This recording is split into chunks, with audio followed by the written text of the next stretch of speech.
Man, what a game for the Browns, beating the Jags. Great clutch kick towards the end, but just an overall great performance.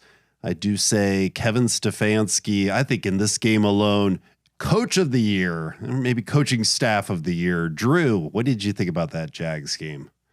I think the Mongo McMichaels of the year might have something to say about that. The Mike McDaniels and Mike McCarthy, they might have an argument there on coach of the year. I'm not sure I'm ready to go just quite that far yet, but the game itself was just fantastic to watch. I think it was.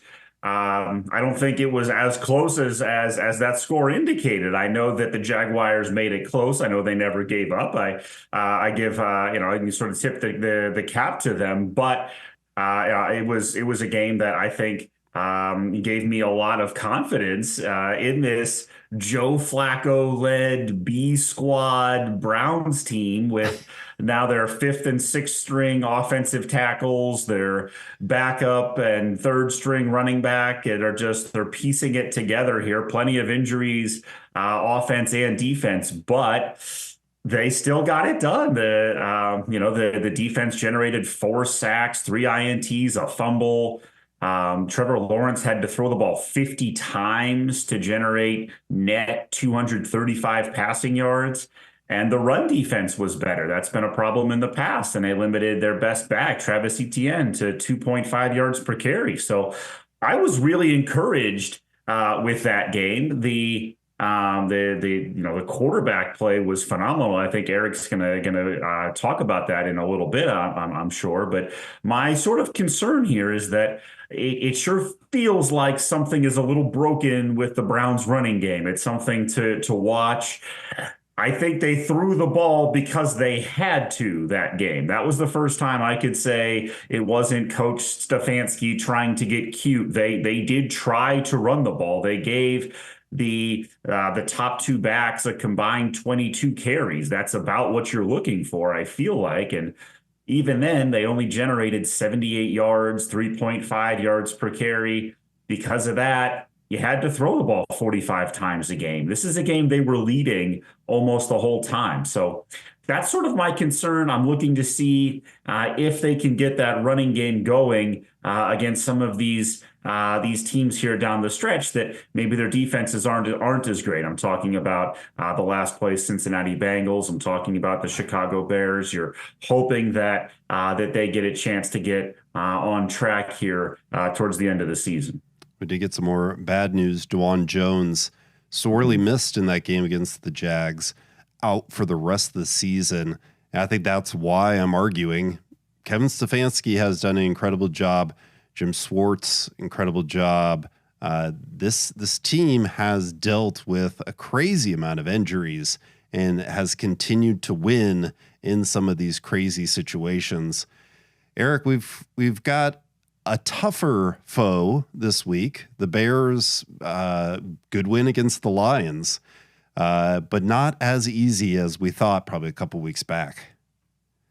Yeah, definitely. The next two games look like two pushovers, and you saw what both teams did respectively between them and the Jets this past week. But yeah, you saw Justin Fields. You saw what type of performance he put on this past week: 223 yards through the air, 142 yards on the ground as a team. I think he had 70 himself, a rushing touchdown, passing touchdown. He did it all for their offense.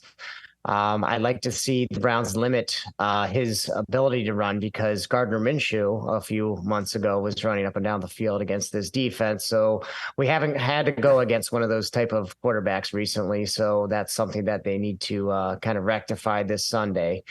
Despite the great game plan from MJ Emerson this past week with a pair of interceptions, I would really like to see Denzel Ward get back in this lineup.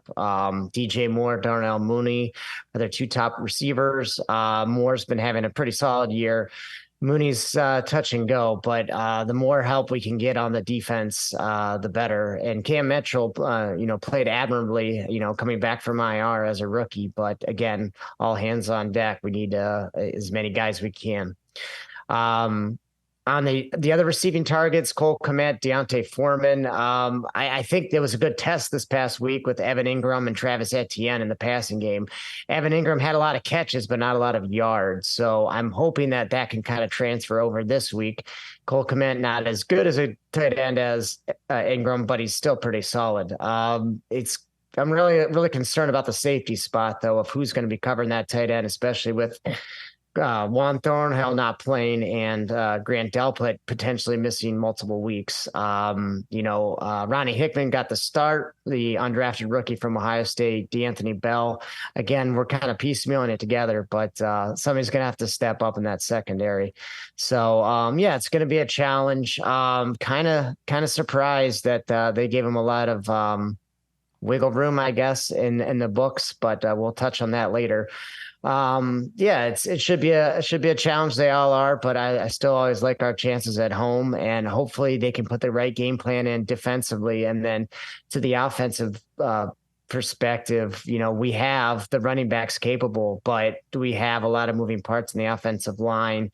It has been a challenge. They have been a solid defense this past weeks, shutting down the Vikings and limiting the Lions this past week. So Browns are going to have to be smart. And if it's something where we throw to set up the run, whatever works, that's great.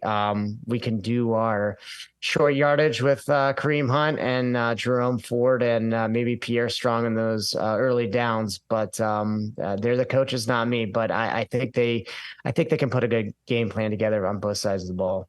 We need more help. I caught that pun in there. DJ Moore is going to be a challenge for the Browns secondary. But Justin Fields, that was an impressive stat line from this previous game. I'll have to say I've been on the side of rooting for Justin Fields, but the Bears have a big question of what they do next year.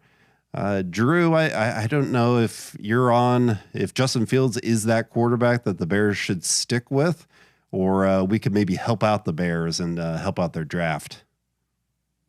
Yeah, I mean they're probably looking at what the Panthers do. That's their ticket to that sort of decision. But with that said, I'd be happy to give the Bears a slightly better draft pick of their own accord as well after this game. So we can see that. One of the things that I'm hearing going around is because the soon-to-be last place Pittsburgh Steelers lost in laughable fashion to a pair of 2-10 teams at home, the first time in the history of organized football that a team with a winning record lost at home to two teams collectively 16 games under 500, because the soon-to-be last place Pittsburgh Steelers lost these games in this laughable fashion at home. What they've done is sort of guaranteed almost the Bears that number one overall pick. There's so much wiggle room now because of the last place Pittsburgh Steelers losses to the Arizona Cardinals and the New England Patriots at home, that now the Bears could theoretically, or the Panthers, even if they win a couple of games, the Bears are still going to have that pick. One of the conspiracy theories going around is that the last place Pittsburgh Steelers are so over their quarterback that they decided to lose these games so that in theory the Bears move on to Caleb Williams or Drake May, and they have a quarterback that becomes available for the last place Pittsburgh Steelers to maybe acquire so that they could have an actual NFL quarterback play for the first time in 3 years. We'll talk about Justin Fields to the Steelers later. Eric, I don't know. I don't know if you're on the bandwagon for keeping Fields at quarterback with some of the Bears prospects. But the addition of Montez Sweat to their defensive line coming in from the Commanders definitely seems like it's helped give the Bears a spark. Yeah, it definitely has. Again, kind of goes back to that game against the Vikings they had a few weeks ago, holding them to 10 points. Although you could say the Vikings offense might be a little inept, only putting up 3 points this past week. But nonetheless, yeah, that was a great addition. The Commanders were, well, I guess I can know why, having a fire sale, at least of some of their defensive ends. They're going to be a lot of turnover there at the end of the season. I guess they're just trying to get a head start and get a better draft pick. So they took advantage of it. Those are usually type of moves that we see the Ravens do, or, maybe the Patriots about 10, 15 years ago.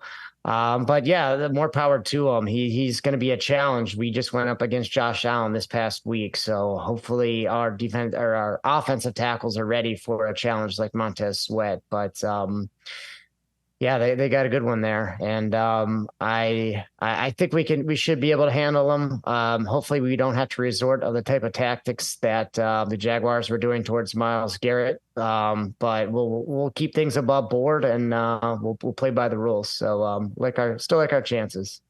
I think the key is Joe Flacco isn't going to pull a Carlos Boozer. He's here with the Browns for the rest of the season. He's our starting quarterback, as Kevin Stefanski mentioned.